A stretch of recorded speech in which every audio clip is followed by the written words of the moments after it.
that section. All right, section 2 for solving right triangles. There's a little bit of information there about significant digits. You've probably talked about significant digits in science. I'm not all that worried about it because I'm pretty sure MyLabs Plus always tells you how much to round to. But if there is a question about significant digits, there's the information you need.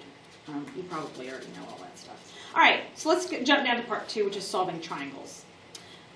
To solve a triangle means to find the measures of all the angles and sides of the triangle. So if it says solve the triangle, it means you have to find all of the missing pieces. The only thing we know about this triangle right now is that C is a right angle. That's all we know. So if they said solve this, I would be finding side A, B, and C and angle A and B because I don't know them. So it says when solving triangles, a labeled sketch is an important aid. They say that because what they're going to do is they're going to give you the information but not give you the triangle. So you're going to have to draw the triangle, just sketch it out, and put the stuff that they give you on it so that you can solve the rest of it. Just like this one. Example 1.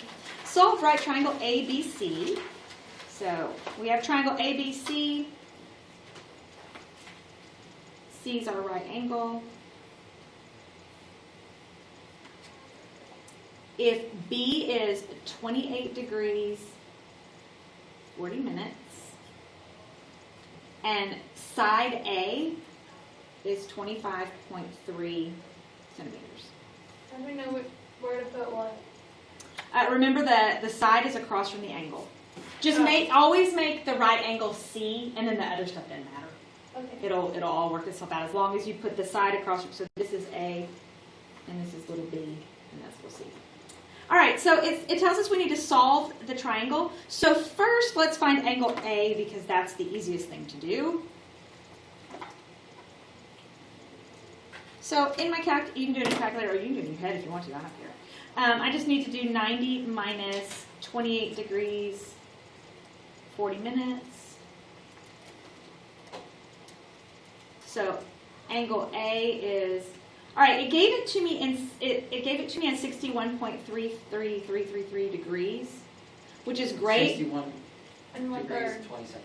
So I was going to say, but I need it in minutes. So if you, I mean, that one you can probably do in your head. But just a reminder, if you hit second and angle, right down here on number 4, it should convert it for you. So.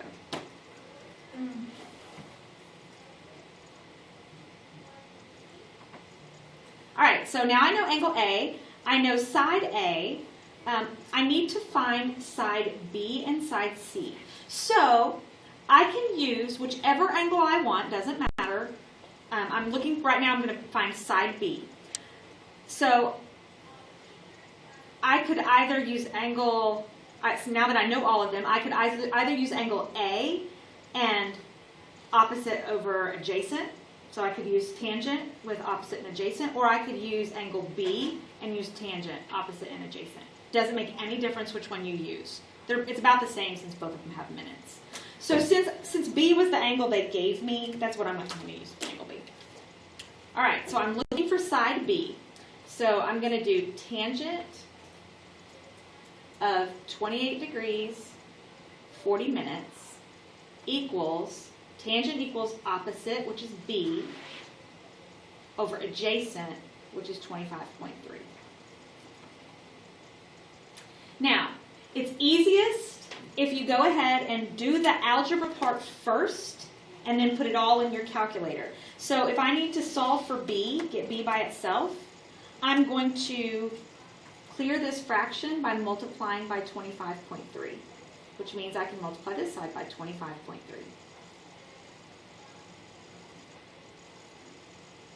Now I can put that in my calculator just like that. I can put 25.3 tangent 28 degrees 40 minutes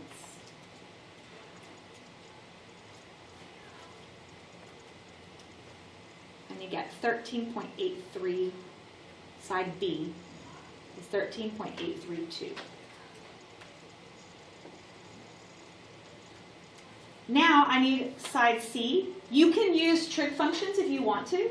I could use angle B, and now that I know, I could do cosine and do adjacent over hypotenuse and find C that way. Or I now know A and B, I could use Pythagorean theorem.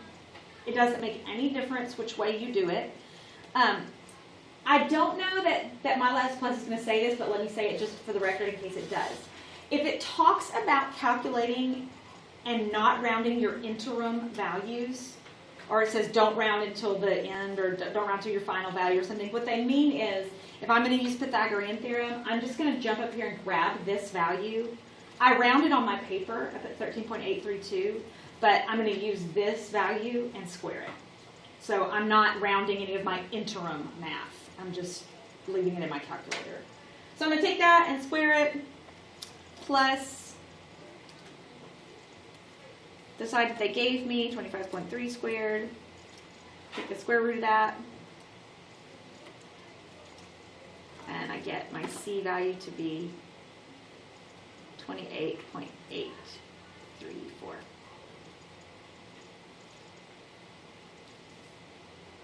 Is everybody okay? Any questions on any of that? Does everybody understand how I determined which trig ratio I was going to use? Is everybody okay with that?